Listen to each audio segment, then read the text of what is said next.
Why are Democrat politicians going to El Salvador? For what? Like, why would you do that? That's completely stupid. It's political suicide at this point.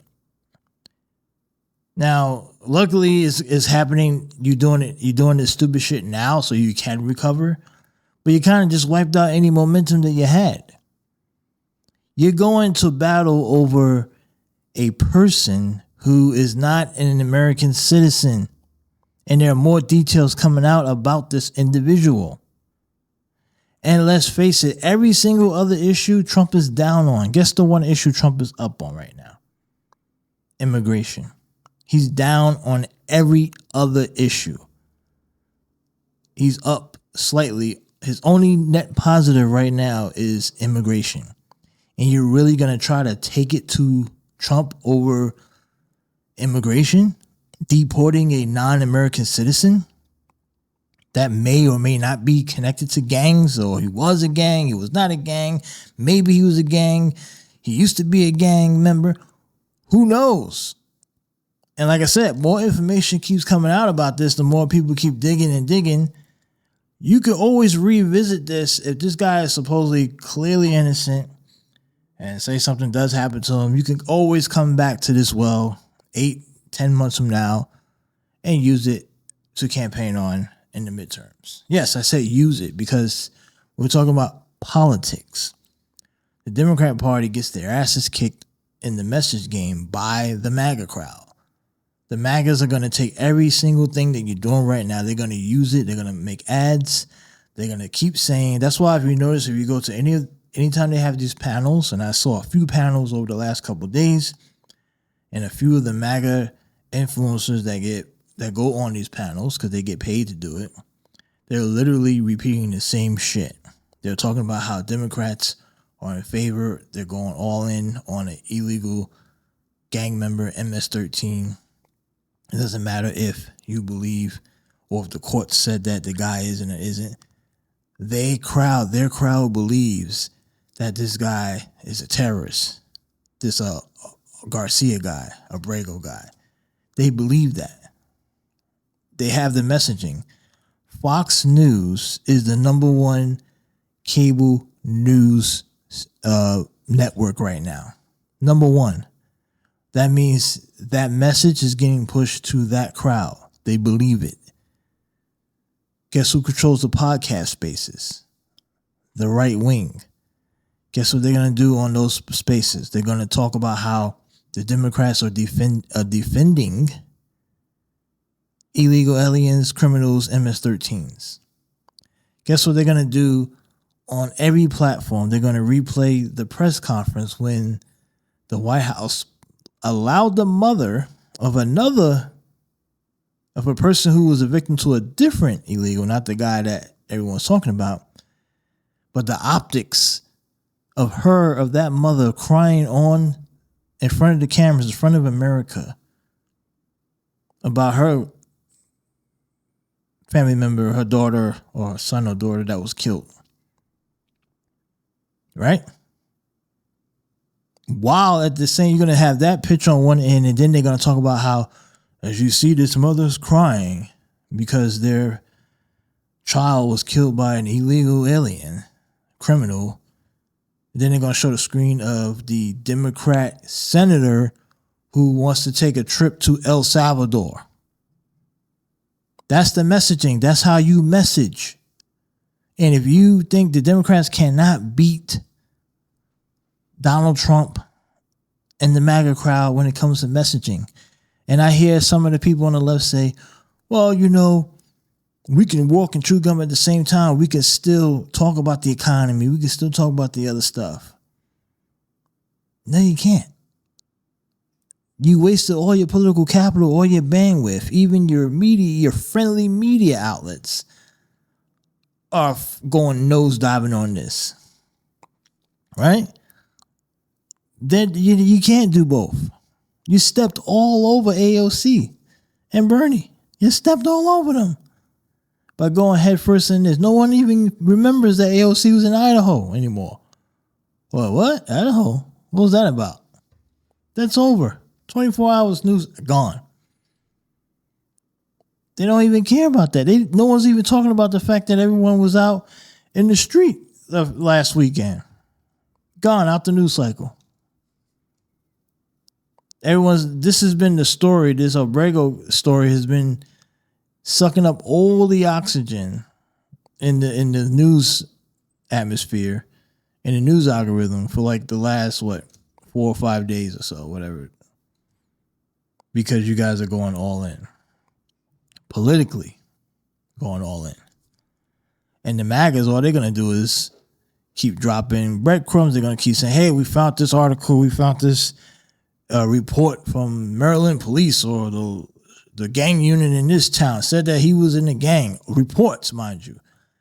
That doesn't mean that it's true, but it doesn't matter. As long as the information's out there and it circulates around the podcast world, Fox News, and everybody, even people who may not even fully know the details or just looking at it because they're going to watch the most, whichever station, whichever news, whichever side has the biggest audience, likely is going to be the ones who get their message in front of people who are not really engaged, right? So if you're scrolling through Facebook or if you're on X, if you have an X account, if you're independent and you use X, right, because you already been on Twitter, you didn't leave, you're very likely getting a lot of your information that's right-leaning because all the liberal people left and went to blue sky.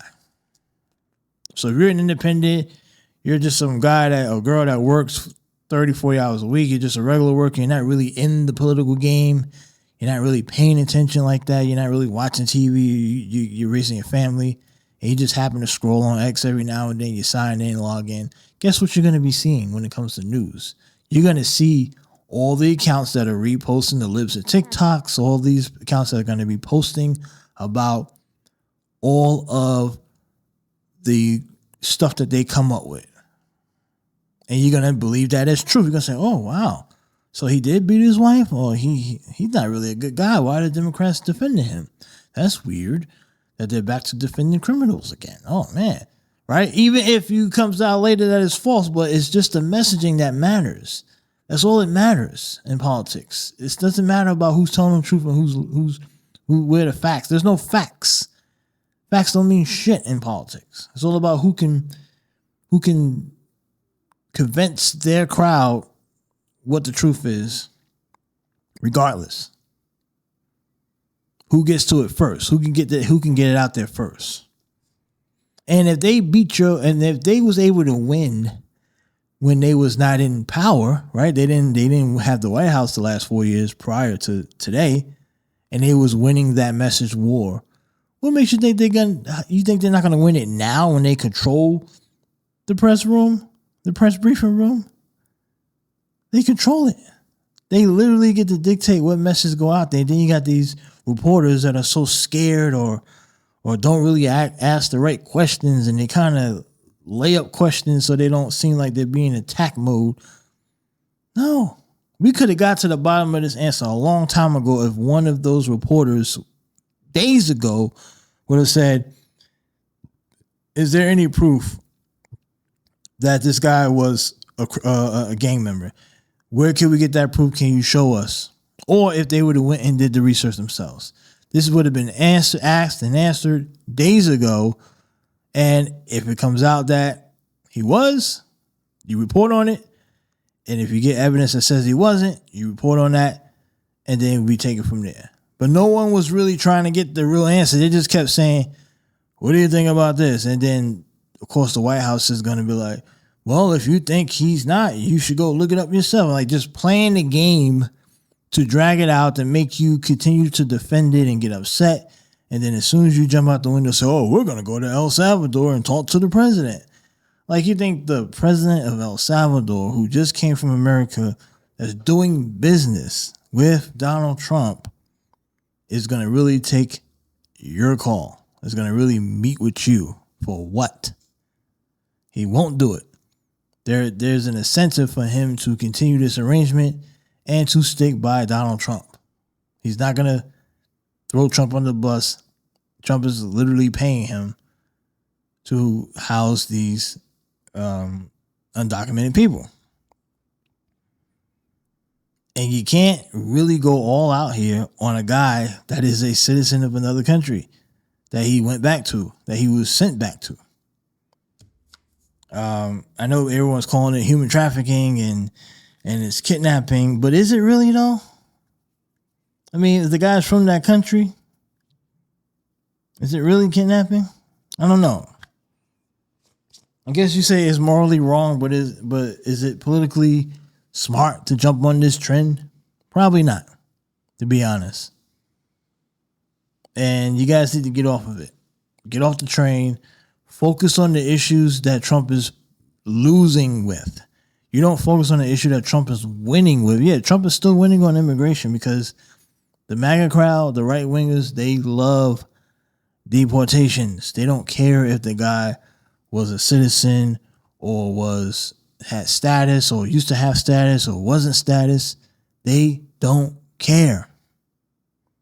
And that's why Trump is still in the net positive when it comes to immigration, because they don't care.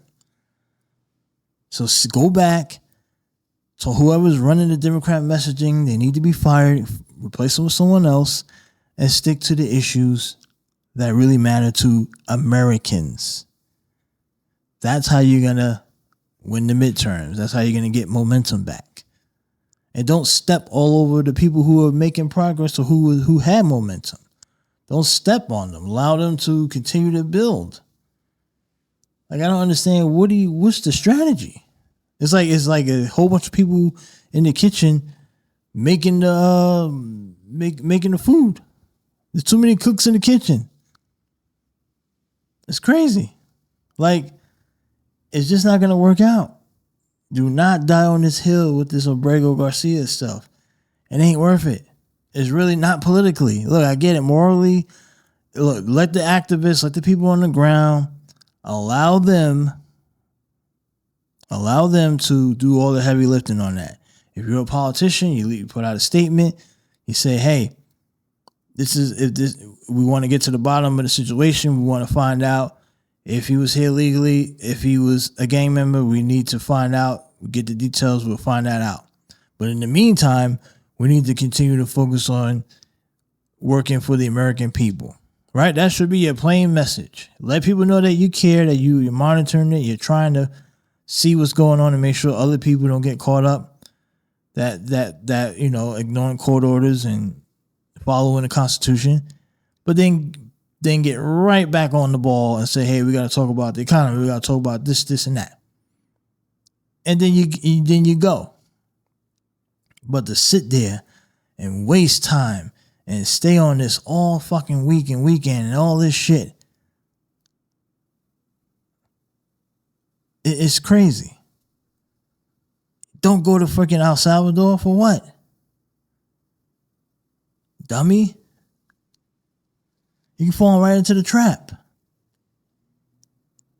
And then I'm hearing that it's possible that that one senator that's going to El Salvador, the woman, the mother, or the family member that was speaking at the White House is a constituent of that senator, which makes it even worse.